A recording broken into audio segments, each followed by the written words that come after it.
OK Business, les spécialistes de la transaction de commerce et d'immobilier d'entreprise qui accompagnent les entrepreneurs dans le développement de leurs projets. Présente Sud Radio, Osez entreprendre, Thomas Binet. Entreprenez comme chaque dimanche sur Sud Radio avec Thomas Binet. On entreprend dans quel domaine aujourd'hui ? Jean-Marie, on va commencer à vous raconter l'histoire de l'enseigne d'électroménager Boulanger. Ça sera notre saga de la semaine. Et notre grand témoin, Brice Bonnet, cofondateur de WeSmile, on va lui poser une question. Comment se passent les relations entre salariés et dirigeants dans les TPE et PME ? Ils ont fait une étude et on va en parler dans un instant. Et on terminera avec l'importance de raconter une histoire, leur histoire pour les entrepreneurs. Comment utiliser le storytelling pour promouvoir son entreprise. Et c'est ce qu'on verra justement. Mais avant ça, on raconte une autre histoire, une saga, comme chaque semaine en partenariat avec le magazine Entreprendre. On revient sur la saga de l'enseigne d'électroménager et de multimédia Boulanger. Alors Thomas, comment tout a commencé pour la marque ? Jean-Marie, l'histoire de Boulanger débute en 1954 à Lille avec deux frères, Bernard et Gustave Boulanger. Bernard se chargeait de la vente, tandis que Gustave réparait des postes de radio. Malheureusement, après la mort prématurée de Gustave, Bernard a dû changer de cap et s'est concentré sur la vente d'appareils. C'est à ce moment que l'enseigne commence à se faire un nom, d'abord dans le nord de la France. Et c'est là aussi qu'elle va se développer à l'échelle nationale. Exactement. En 1978, Boulanger décide d'agrandir son territoire en ouvrant une filiale dans la région lyonnaise, puis une autre en banlieue parisienne en 1982. Ce n'est qu'en 1986 qu'ils intègrent l'association familiale Mullier. Vous savez, Auchan, Kiabi et toutes ces marques. Un tournant important pour renforcer leur position face à la concurrence. Et puis au changement de siècle, elle commence à se diversifier. Oui, à partir de 2003, Boulanger se diversifie en créant des filiales comme Electrodépôt ou des marques comme Essentiel B. La marque va aussi plus loin dans la vente en ligne avec le lancement de boulanger.fr en 2007. Puis récemment, Boulanger a continué à innover en se lançant dans l'impression 3D et en s'engageant dans des projets responsables comme l'achat d'électricité 100% renouvelable. Bon, mais écoutez, longue vie à Boulanger. Tout de suite, on accueille, mon cher Thomas, votre invité. L'invité de la semaine, c'est Brice Bonnet. Bienvenue sur Sud Radio. Vous êtes le cofondateur de WeSmile, société créée en 2001. Vous proposez aux dirigeants de très petites entreprises et de petites entreprises et moyennes, TPE, PME, des solutions pour améliorer la qualité de vie de leurs salariés. WeSmile, nous sourions, comme dit son nom, accompagne plus de 10 000 dirigeants sur tout le territoire. Vous êtes l'invité de Thomas Binet. Comme je l'ai dit au début de notre rendez-vous, vous avez mis en place un observatoire dédié à l'étude des relations entre dirigeants d'entreprise et salariés. Vous avez produit un sondage qui a été réalisé auprès de 1000 dirigeants, dont 60% sont des entrepreneurs et des entreprises entre 5 et 10 collaborateurs. Alors on y apprend dans votre étude que près de 75% des dirigeants gèrent eux-mêmes leurs ressources humaines. On a affaire à un dirigeant multitâche. En fait, il est sur tous les fronts, c'est bien ça. Exactement. Aujourd'hui, le patron de PME, il est couteau suisse. Et nous, on l'accompagne depuis 2001 pour lui apporter un avantage RH différenciant avec le lien du vivre ensemble, entre le lien social entre ses collaborateurs et lui-même et son entreprise. Alors, ce qui est aussi intéressant, c'est que 70% des entreprises enregistrent une stagnation de leur chiffre d'affaires. Est-ce que c'est la conjoncture actuelle qui détermine cela ? On va en parler. Selon eux, la cause principale viendrait du ralentissement du marché. Du coup, ils disent avoir stoppé ou modifié leur plan de développement, leurs investissements. L'instabilité politique qui joue aussi un rôle majeur dans notre pays. Il n'y a pas que l'international.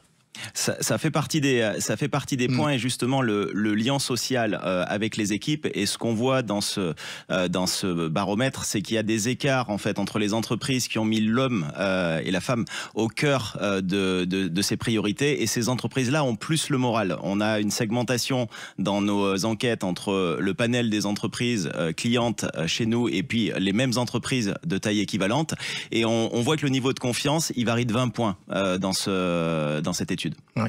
Alors on va parler également de la durée du temps de travail. Vous avez également interrogé les dirigeants sur cette notion et sur la possibilité de réduction à 32 heures. Sans surprise, à 84,5%, les dirigeants d'entreprise y sont opposés.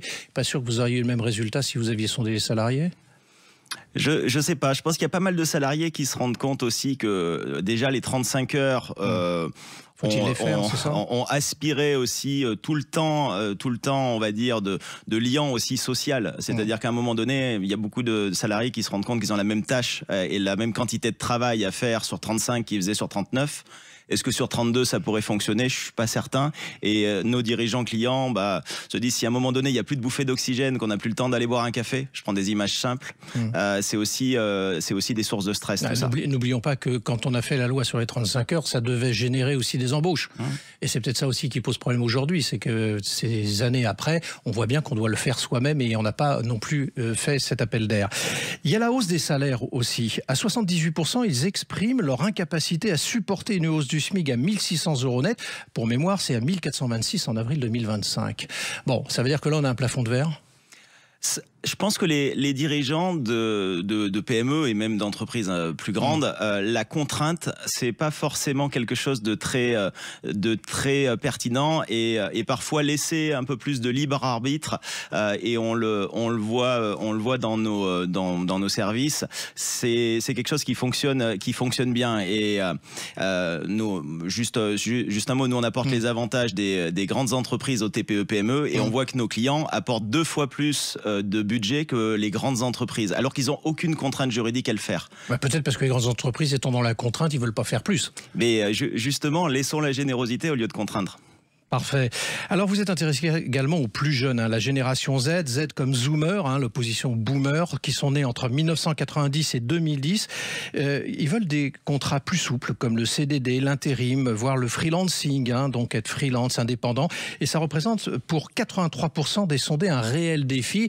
Bon, ça veut dire quoi concrètement? C'est-à-dire que la jeune génération veut moins s'engager que leurs aînés? Je pense que ça veut dire qu'il doit y avoir d'autres ingrédients. Et c'est vrai que les aînés, la rémunération pure, c'était le facteur de motivation principal. Aujourd'hui, quand on suit les différentes enquêtes et ce qu'on a pu voir, c'est que la notion de reconnaissance sur des choses justement pas obligatoires, sur le registre du cadeau et du remerciement, c'est des choses qui vont faire la différence encore plus sur cette génération-là. Et vous avez 80% quand même des dirigeants aussi qui expriment le besoin d'une réduction, voire d'une suppression des charges salariales, carrément jusqu'au salaire médian, et pas seulement sur les bas salaires. Bon, économiquement, c'est impossible, vu la situation des finances publiques. Alors, ça dépend comment on voit les choses.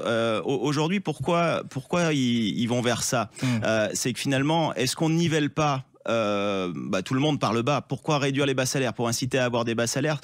Si aujourd'hui il y a une démarche qui va plus loin au niveau des charges sur des salaires médians, c'est aussi du pouvoir d'achat complémentaire qui est réinjecté dans l'économie.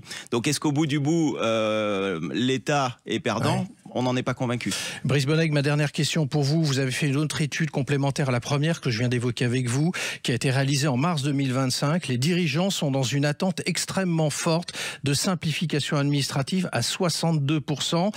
Bon, très concrètement, en France, on en parle toujours. C'est un peu la ritournelle qui vient toujours simplifions. On a eu même des ministres en charge de ça, mais personne ne voit jamais rien arriver quand même. Oui, ils ont peu de souvenirs d'éléments marquants sur ce sujet-là. Ouais. Dans ce qui est ressorti au niveau de nos clients, pourquoi pas le guichet unique pour toutes les démarches qu'ils ont à faire, au lieu d'avoir l'URSSAF d'un côté, France Travail de l'autre, et tous les organismes qui sont très générateurs de temps. Est-ce que ça pourrait pas être simplifié quand on est patron de PME et qu'on est au four et moulin, encore une fois? Je vais quand même terminer sur une note positive. 97% de vos sondés jugent que le climat social au sein de leur entreprise est bon, voire excellent. Donc là, on est content. On est content et c'est celles qui financièrement en plus s'en sortent le mieux.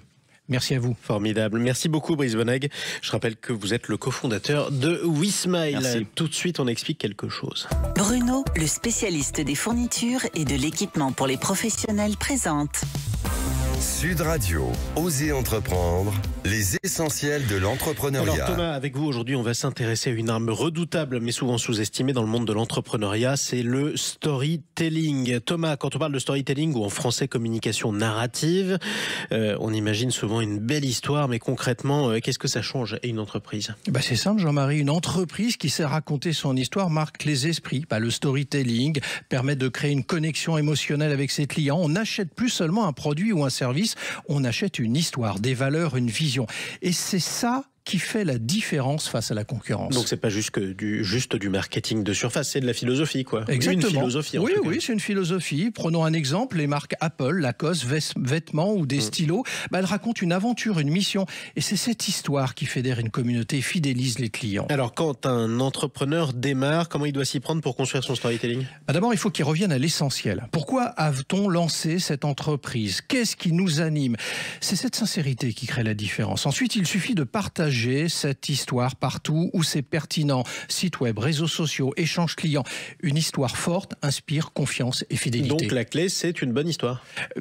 Tout à fait. L'histoire ne s'arrête jamais. Elle se répète, elle s'écrit, elle se réécrit et elle évolue avec chaque étape de son parcours. Merci beaucoup Thomas Binet. La suite de l'histoire, c'est dans quelques instants sur Sud Radio avec vous.